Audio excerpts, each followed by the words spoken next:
name is Jessica Heslin. I am 15 years old. Today is February 5th, 2017, and I'm speaking with Amanda Heslin, who is my sister, and we are recording in Springfield, Missouri. So what does it mean for you to be an American? Oh man, I love being American, and I think that it means to be patriotic. I think it means to believe in democracy and freedom, and it means to support one another, and it means to support other nations despite what's going on right now. I think that being an American isn't strict just nationalism, and obviously just it's not about being American, it's about how you show it. And we have to be Americans by showing that we want to help other people. America has always, since we were, in the Reconstruction era, been the police force of the Western Hemisphere. And we need to continue to do that. And in order to be Americans, we have to show compassion for everybody. And we have to fight for what's right. And currently, we're not doing that. So right now, I don't know what it means to be an American. Personally, I am not. In what's going on in our nation right now, I sometimes struggle with saying how proud I am to be an American because I don't think what people are doing is being an American. And what people are saying and things that our president is saying is not what an American president says. So is voting important to you, and why?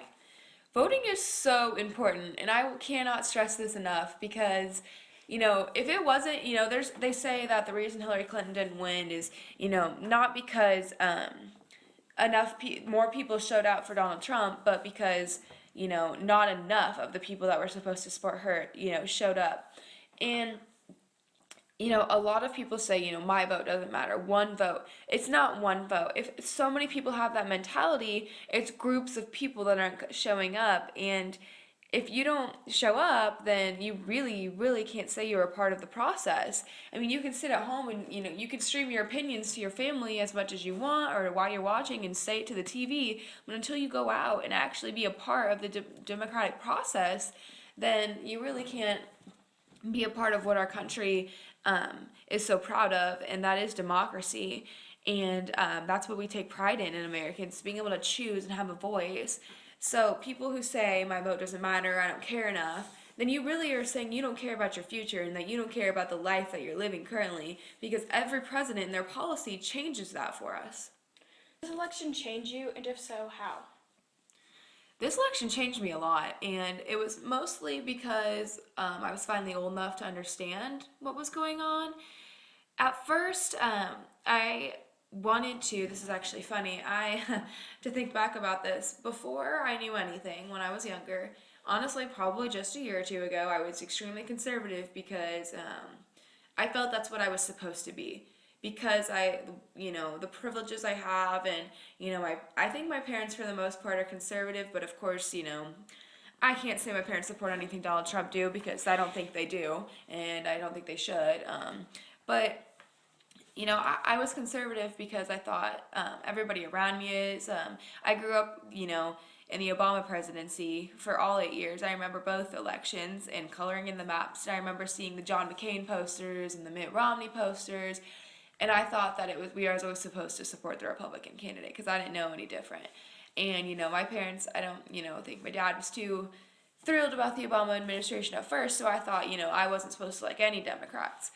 But this election, I realized, what, I'm going to read into it first. And I started to, and I realized, I don't classify myself with anything that obviously Donald Trump says, or I don't classify myself with a lot of the things, Republicans say sometimes.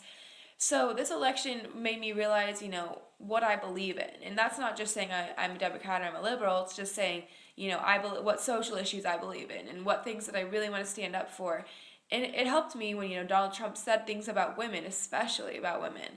It made me realize how passionate I feel about women's rights and and what I will do to stand up to somebody like that and a bully like that. And it made me realize that I do have a voice because I look around and see all these protests that are happening after the election. And honestly, before, and this election made me realize that, I can join those. I can be a part of that. And there's people in this country that are with me and that they'll stand up to. So do you think this election will divide you to be more or less politically involved? Definitely more politically involved, and I think a lot of Americans would agree with me there. most people only get politically involved around the election time, kind of like similarly comparing it to the Olympics. Most people watch they love America and they support their nation during the Olympics, and then they're done. They don't care anything else about women's gymnastics for the next 4 years until it comes up again. It's kind of the way elections are. I don't think people really care until it affects them too. And this, the way it's going right now, I'm a white female. Being a female, it might affect me, honestly. But if you're a white male right now, I mean, it might not affect you. So you might not be politically involved, but for everybody else, and women and minorities and African American people, I mean, in general, it is going to affect them, and it's going to affect me, and I'm going to become politically involved because now I feel like I have a voice, and I feel like I've been wronged in a lot of ways, and I hope that I can, join protests and join rallies when they do have them, because I love to be politically involved in general, and now this election, gives me a reason to, and I have things to back it up, and I have things to say, and I'm excited for it, honestly.